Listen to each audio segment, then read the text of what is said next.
இப்போது இந்த கூட்டில் அமர்ந்திருக்கும் வேறொரு நில உலகின் பறவை நான். இப்போது இந்த கூட்டில் அமர்ந்திருக்கும் வேறொரு நில உலகின் பறவை நான்.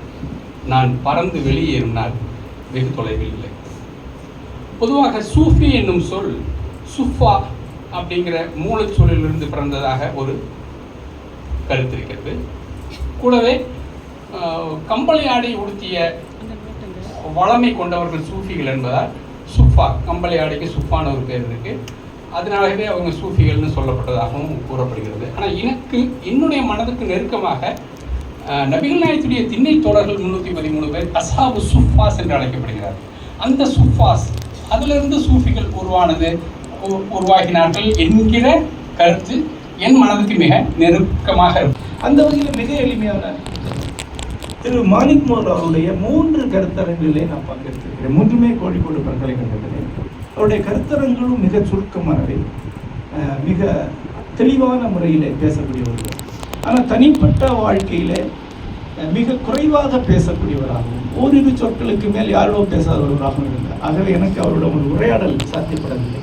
ஆனால் இந்த நாள் இப்போது ஒரு சூஃபிசம் பற்றி பேசும்போது, நால்வரில் பேசும்போது அவர் கண்டிப்பாக நினைவு கூறப்பட வேண்டும் என்று நினைக்கிறேன். ஆகவே தான் இந்த நூலை இங்கு கொண்டு வந்தேன்.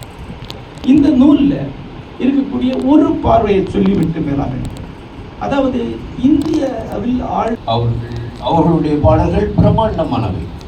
அவர் அத்தனையும் சூஃபி இலக்கியம் சார்ந்த பாடல்கள். அதுபோல் சார் முஸ்தபா சார் தான் சொன்னாங்க, மேடம் நீங்க இந்த தலைப்புல பேசிருங்க அப்படின்னு. அப்பதான் சில சர்ச்சையான விஷயங்கள் பொதுவாக மதியத்திற்கு பின்பு முழு நேரம் எனக்கு கிடைக்கும் என்று நினைத்தேன். இங்கு வந்த பிறகுதான் 2வது அணுகுட்டை போட்டால் உங்களுக்கு பின் இன்னும் ஒரு வேலை இருக்கிறது. கல்லூரி 3:15 முடிந்துவிடும். நீங்கள் பேசுகிறீர்களோ இல்லையோ மாணவிகள் போய்விடுவார்கள். ஆனால் நல்ல காலம். ஹோலி கிராஸ் மாணவிகள் யாரும் இங்கே இல்லை. எல்லாம் எந்த கல்லூரி மாணவர்களும் ஸ்காட் கிறிஸ்தவ கல்லூரி மாணவர்களும்.